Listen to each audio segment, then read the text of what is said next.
Psychology once helped us understand the human mind. Now it just helps influencers sell water bottles. 1. Smile therapy. The art of faking happiness. Somewhere in the 1980s, someone decided that the key to mental health was pretending to have it. Smile therapy told people to grin through their pain because the brain, apparently, can't tell the difference between joy and facial cramps. The idea was that forcing a smile would make you happier. In reality, it just made millions of customer service workers look like malfunctioning animatronics. Studies later showed that faking smiles all day actually increases stress and exhaustion. Who could have guessed? It's like telling a car to act like it has gas and expecting it to reach the next town. Still, you'll find self-help gurus preaching it today, usually with the same expression as someone who's just stepped on a Lego. 2. Power pose. Confidence by standing like a superhero. Yes, the TED talk that convinced an entire generation to fight anxiety by standing like Wonder Woman in a conference bathroom. The power pose was supposed to boost confidence and success hormones. Just throw your hands on your hips, puff your chest, and wait for the job offers to roll in. Spoiler, they didn't. Turns out, the only thing it boosted was the number of people caught flexing awkwardly in mirrors. Even the original researcher later admitted the science was flimsy. Yet the myth lives on, giving insecure professionals false hope and janitors a front-row seat to the strangest bathroom behavior since hand dryers were invented. 3. Manifestation journals. Wishful thinking in hardcover. Forget studying, networking, or practicing. All you need is a $40 notebook that says, "I'm a money magnet." The modern manifestation trend promises you can write your dreams into reality, as if the universe is some overworked customer service rep reading sticky notes. People genuinely believe that jotting "I'm rich" 33 times a day will make their bank account comply. The only thing it actually attracts is paper waste and disappointment. It's the psychological equivalent of sending an email to Santa and checking your credit score for a reply. Still, it's comforting to know that human optimism is limitless, and so is the stationery industry's markup. 4. Affirmations in the mirror. Gaslighting yourself, but make it self-care. The idea sounds wholesome. Look in the mirror every morning and tell yourself, "I am powerful, successful, and loved." Unfortunately, your brain's not a golden retriever. It knows when you're lying. The affirmation craze of the 1990s promised to rewire negative thoughts into confidence. Instead, it created thousands of people staring into fogged-up mirrors, chanting like cult members at a motivational seance. For people with low self-esteem, psychologists later found it often backfires. Saying "I'm amazing" when you feel like a disaster just makes you feel faker. But that didn't stop the wellness industry from selling mirror mantra kits for $29.99, complete with sticky notes and pre-written compliments. Because nothing says empowerment like reading, "You got this, superstar," from a post-it manufactured in bulk. Still, millions keep doing it, because apparently the only thing scarier than confronting your reflection is admitting that maybe, just maybe, you need something more effective than verbal cosplay. 5. Detox for the brain. How to starve your thoughts. At some point, someone decided your brain needed a juice cleanse. Enter the mental detox movement, the belief that you can flush out negative emotions like yesterday's toxins by avoiding bad vibes. Influencers began preaching digital silence, gluten-free thinking, and emotional fasting, as if the human mind were a clogged sink. Followers swore that eliminating toxic people and skipping the news would make them enlightened. In reality, they just ended up uninformed and lonely, wandering around pretending ignorance was peace. Neuroscientists quickly pointed out that emotions aren't toxins, they're signals. But the self-help industry doesn't refund delusion. The only thing people truly detoxed from was common sense. It's the psychological equivalent of removing your car's dashboard lights because you don't like what they're telling you. 6. The Just Breathe philosophy. When therapy became yoga. Slogans, somewhere along the way, therapy got replaced by embroidery. The phrase "just breathe" migrated from meditation studios to every Instagram caption and throw pillow in America. It's marketed as a cure-all. Panic attack? Just breathe. Existential dread? Just breathe. Unpaid rent? Deep inhale, my friend. The irony is that breathing actually is important. It just doesn't fix your job, marriage, or crippling debt. But psychologists turned influencers began packaging ancient mindfulness techniques into 15-second TikToks, turning nuanced therapy into motivational haikus. People tried it earnestly, then panicked harder when just breathing didn't solve their IRS letters. Sure, mindful breathing helps calm the nervous system, but it's not a substitute for actual coping skills. It's like telling a drowning man to just swim better. Still, the slogan thrives, printed on candles, mugs, and wall art, proving that when life gets hard, Americans will inhale denial and exhale profit. 7. Positive vibes only. Emotional tax evasion for adults. Yes, the ultimate psychological trap disguised as a Pinterest quote. Positive vibes only sounds harmless, until you realize it's emotional censorship with glitter on top. The movement started as a feel-good mantra, then mutated into a full-blown cult of denial. Followers began treating sadness like it was contagious, ghosting friends who dared to feel human. Offices adopted it too, posting "good vibes only" signs while simultaneously overworking everyone into quiet despair. Therapists call this toxic positivity, where negative emotions are outlawed and repression becomes a personality. The irony? Forcing yourself to be relentlessly upbeat just makes you more anxious. It's like smiling while your house burns down and insisting it's just cozy. But social media loves it because nothing gets likes faster than pretending you're fine. So now, instead of processing trauma, people decorate it with pastel fonts. Positive vibes only doesn't heal you. It just makes your emotional breakdown more Instagrammable. 8. Reframe your pain. The Olympic sport of overthinking.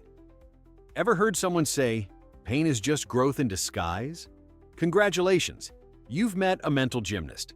The reframe your pain philosophy tells people to interpret every tragedy as a personal upgrade. Lost your job? The universe is redirecting you. Got dumped? You're learning self-love. It's like watching your house collapse and saying, ah yes, an open concept floor plan. Cognitive reframing actually has roots in real psychology, but self-help culture twisted it into delusional optimism. Now, people gaslight themselves into believing misery is enlightenment. Sure, perspective matters, but sometimes life just kicks you in the teeth. And that's not a growth opportunity, it's a dental bill. Real resilience isn't pretending pain feels good. It's surviving without turning it into a hashtag. Unfortunately, nuance doesn't trend. So, while psychologists write books about acceptance, Instagram keeps selling t-shirts that say, "Bless the mess."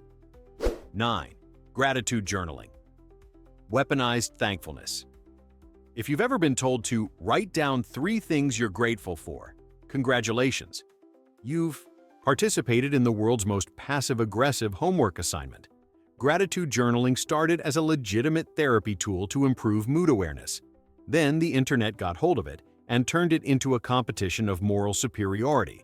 Now it's less appreciate life's small joys and more list everything you're thankful for while suppressing all human frustration. People sit there writing, "I'm grateful for air," through clenched teeth while their boss sends weekend emails. It's not gratitude, it's emotional tax filing. Done correctly, it's helpful. Done obsessively, it's spiritual bookkeeping for people terrified of complaining. But the self-help industry adores it because it's cheap, simple, and looks deep. Who needs therapy when you can scribble, "I love my cat" in a $50 leather notebook? Gratitude journaling doesn't always heal you. Sometimes it just makes your misery look organized. 10. Vision boards. The art of collaging delusion. Vision boards began as an innocent arts and crafts project for adults who wanted to visualize success. You cut out a Lamborghini, a beach house, maybe Ryan Gosling holding a puppy, and glue them onto cardboard. Then, apparently, the universe delivers. It's The Secret, but with glitter glue. The idea was that staring at pictures of wealth would raise your vibration. What it actually raises is your blood pressure when none of it happens. Studies show visualization helps if you pair it with effort. But the manifestation crowd skipped that part. Now people are decorating corkboards instead of building resumes. The saddest part? Half of Pinterest looks like the inside of a billionaire's dream diary, while the creators are still paying off student loans. Vision boards promise control over destiny, but mostly they just teach disappointment in 4K resolution. It's like building IKEA furniture with magazine cutouts and calling it a mansion. 11. Emotional minimalism. Decluttering your feelings, Marie Kondo. Style somewhere between Eat, Pray, Love and a YouTube TEDx talk, someone decided emotions were clutter. Enter emotional minimalism, a philosophy encouraging people to throw out feelings that don't spark joy. Which sounds great until you realize sadness, anger, and fear exist for a reason. The movement's devotees brag about cutting out emotional excess. Translation: they ghost friends, suppress grief, and call it self-care. It's the psychological version of shoving all your problems into a closet labeled Zen. Real therapy teaches emotional regulation. This teaches emotional eviction. The result? People who look calm on the outside but internally sound like dial-up modems. Minimalism works on closets, not psyches. Feelings aren't junk mail. They're the Wi-Fi signal of your humanity. Turn them off, and you're just a minimalist robot who cries only when your meditation app crashes. 12. Inner child work. Playing hide-and-seek with trauma. Ah, the inner child, the imaginary toddler your therapist tells you to comfort. Originally a valid therapeutic concept, it was meant to heal past wounds through self-compassion. Then, TikTok turned it into adult playtime for the emotionally exhausted. Now you've got 30-somethings buying juice boxes for their inner child and explaining to baristas that their latte order is reparenting behavior. Real inner child work is painful, complex, and grounded in psychotherapy. But the internet repackaged it into pastel infographics and worksheets that say, "Ask your inner child what she needs." Spoiler, she needs you to pay rent on time. It's not that the method doesn't work, it's that influencers made it sound like nap time with trauma. Healing your inner child isn't about coloring books and bubble baths. It's about finally admitting why you need them. But that doesn't fit neatly into an Instagram carousel, does it? 13. Shadow work. Summoning demons for beginners. Once upon a time, Carl Jung introduced shadow work, the idea of confronting your hidden flaws. It was deep, uncomfortable psychology. Now it's a trending hashtag sold with black crystals and moon journals. Influencers promise you can integrate your darkness by writing about your ex under candlelight. Apparently, thousands now believe enlightenment comes from trauma-themed journaling and vibey lighting. True shadow work means facing your ugliest impulses, jealousy, fear, guilt, and understanding them. What TikTok teaches is emotional cosplay. People post tearful shadow sessions between skincare tutorials, mistaking vulnerability for virality. Jung would have called it projection. We call it content. The real shadow isn't your trauma, it's capitalism's ability to monetize it. Because nothing says psychological depth like buying a $60 candle labeled, "Embrace your darkness." 14. Cold showers for mental clarity. Depression, but make it refreshing. There's a special kind of optimism in believing that standing under freezing water will fix your brain chemistry. The cold shower therapy trend took off when influencers started claiming that 10 seconds of hypothermia could cure anxiety, boost confidence, and probably balance your taxes. It's rooted in one real study on rats, showing cold exposure releases endorphins. Humans took that and ran straight into the nearest Arctic blast. Now people film themselves shivering in showers, claiming enlightenment while their neighbors hear muffled screams of self-improvement. Sure, cold water wakes you up. So does electrocution, but we don't call that therapy.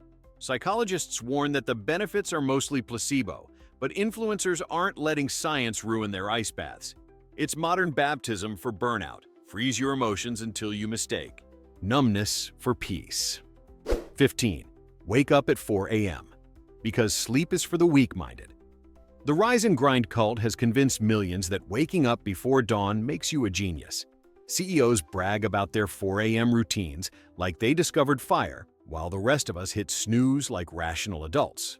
The logic is that productivity happens when the world is asleep, which is also what burglars believe. Followers force themselves to meditate, run, read, journal, and write manifestos before sunrise, only to crash by lunchtime like caffeinated toddlers. Studies show sleep deprivation wrecks focus and mood, but that doesn't fit in a motivational quote. Successful people wake up early, they say, forgetting that successful people also nap. The 4 a.m. rule isn't discipline, it's socially acceptable insomnia. You're not unlocking potential, you're just hallucinating success from exhaustion. 16. Digital detox. Rebooting your brain by boring it to death. Unplugging sounds noble. No screens, no emails, just you and your thoughts. The scariest horror movie imaginable. Digital detox retreats sell the fantasy of simplicity, charging $900 to sit in silence and realize you have the attention span of a fruit fly. The idea is that turning off devices restores peace. What it actually restores is boredom, awkward small talk, and a newfound hatred for nature. People come back bragging, "I feel so grounded," while secretly panicking about 600 missed notifications. Sure, too much screen time is bad, but pretending Wi-Fi is the enemy ignores the real issue. We'd rather refresh Instagram than refresh our personalities. Digital detoxing doesn't make you enlightened. It just makes you temporarily unreachable, like a monk with a phone addiction. It's self-care cosplay for people who think the problem is the phone, not the person holding it. 17. No-thought meditation. The mindfulness version of unplugging a router meditation was supposed to be about awareness, breathing, focus, acceptance. Then someone decided enlightenment meant deleting every thought, like your brain was running out of storage. The no-thought trend tells people to sit perfectly still and think nothing for 20 minutes, which, if you've ever had a brain, is impossible. Instead of calm, you get mental chaos, grocery lists, X's, and that one embarrassing thing from 2009 flooding in like unwanted pop-ups. But influencers swear it's working because they filmed themselves looking peaceful in beige sweaters. Real meditation accepts thoughts. Fake meditation treats them like malware. So now, millions are sitting cross-legged, silently battling their own inner operating systems. They call it mindfulness. It's actually mental buffering. Inner peace doesn't come from turning your mind off. It comes from learning to live with the noise, and maybe muting 1 or 2 influencers while you're at it. 18. Cutting out toxic people. Emotional Marie Kondo gone wrong. Once upon a time, setting boundaries meant saying no to people who drained you. Then social media weaponized it into ghosting anyone who mildly annoyed you. The cut toxic people out of your life movement became the emotional version of spring cleaning, except now everyone's scrubbing away their parents, co-workers, and friends who chew too loudly. The logic is simple. Anyone who disagrees with you must be negative energy. Therapists call this avoidant coping. Instagram calls it self-love. The result? A generation of emotionally isolated individuals congratulating themselves for achieving peace, which suspiciously looks like loneliness with candles. Real boundaries require empathy and conversation, not treating your social circle like an expired fridge, because sometimes toxic people aren't toxic. They just told you something true you didn't want to hear. 19. The law of attraction. Quantum. Physics for people who failed math. Here's the self-help theory that turned daydreaming into a business model. The law of attraction claims that your thoughts create reality. Think wealth, attract wealth. Think love, attract love. Think pizza, probably still order pizza. It's based on the charming belief that the universe is an Amazon Prime service for wishes. The problem? It shifts all blame onto the thinker. Got sick? You didn't visualize enough health? Got fired? Clearly your money vibration was too low. It's a perfect loop of delusion. Success is proof it works. Failure is proof you didn't believe hard enough. The original idea was mildly philosophical. Now it's repackaged in YouTube thumbnails featuring people holding wads of cash and smirking like cult recruiters. It's not empowerment. It's spiritual gaslighting wrapped in glittery affirmations. 20. Crystals for confidence. Because quartz knows your resume. Somewhere between geology and astrology, humanity decided that rocks could fix our emotions. Rose quartz for love, amethyst for anxiety, citrine for financial abundance. It's basically Pokemon, but for insecurity. The healing crystal craze exploded when celebrities started carrying shiny stones like emotional USB drives. The logic? Each rock vibrates at a frequency that magically syncs with your self-esteem. What it really syncs with is your credit card. There's zero scientific evidence, but plenty of Instagram boutiques charging $75 for confidence clusters that look suspiciously like gravel. It's not that crystals are bad, they're pretty, and they make nice paperweights. The problem is pretending geology has a customer service department for your trauma. Believing a rock will fix your career is like using a lava lamp as a life coach. Soothing to look at, but not exactly qualified. 21. Emotional support everything. Therapy by fur, feather, or total chaos. What began as a legitimate need, emotional support animals, has now evolved into an airborne zoo of emotional coping mechanisms. Airlines once faced an epidemic of passengers claiming everything from miniature horses to peacocks were essential for their mental well-being. There was even an emotional support alligator named Wally, because nothing says comfort like a reptile with teeth. The idea behind emotional support animals was sound. Connection lowers stress, companionship helps anxiety. But humans, being humans, turned it into performance art. Suddenly, everyone with a Wi-Fi connection and printer had a fake therapist letter for their certified emotional support iguana. The line between comfort and chaos blurred so badly that airlines eventually banned most animals outright.